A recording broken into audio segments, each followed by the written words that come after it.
Jeremy Corbyn would be Prime Minister today if it was not for the result of the 2011 alternative vote referendum, analysis from the Electoral Reform Society suggests. Exactly 9 years ago, Britons were asked whether they wanted to replace the existing first-past-the-post system (FPTP) for electing MPs to Westminster with a method known as the alternative vote (AV) in a UK-wide referendum. Under FPTP, the candidate who gets the most votes in their constituency is elected as the MP. AV is an election system which allows voters to place candidates in order of preference. So instead of marking one candidate with an X, voters place candidates in numerical order of preference with 1 being first choice, followed by 2 for second and so on. AV campaigners argued that too many votes were effectively wasted under FPTP, with elections decided by a small number of voters in a handful of seats where no single party has a large majority. On the other hand, anti-AV campaigners, who included Boris Johnson's chief advisor Dominic Cummings, believed FPTP generally led to stable governments and historically reflected the will of the public.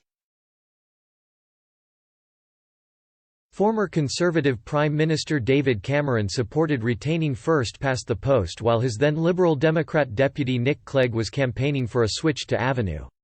The final result put the yes vote at 32.1% and the no vote at 67.9%. Britons overwhelmingly rejected changing the voting system. In a series of tweets posted last night, political strategist Matthew Elliott, who acted as campaign director for the successful NOTOAV campaign in 2011, recalled just how significant that referendum was. Mr. Elliott, who became the chief executive of Vote Leave in 2016, argued that had Britons voted for AV, Jeremy Corbyn would be Prime Minister today. He wrote, "It's 9 years since the AV referendum. As NOTOAV's campaign director, I was delighted when Nick Clegg's proposal to change the voting system for future general elections was rejected by 68% to 32%, especially since the public had been 2-1 in favour of AV at the start of the campaign." Now the political counterfactual: how might politics have turned out had Yes in May won in 2011? The evidence suggests we'd have Jeremy Corbyn as Prime Minister.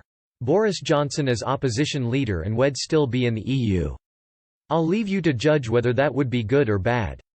Mr. Elliott added, after every general election, the Electoral Reform Society calculates how the result might have turned out under various electoral systems. Although the electoral reform analysis of the 2019 election didn't include AV, their research after 2015 and 2017 did.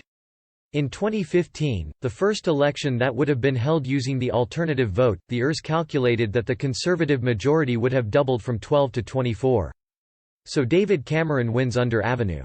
With David Cameron still winning a majority under AV in 2015, let's also assume Jeremy Corbyn still becomes Labour leader.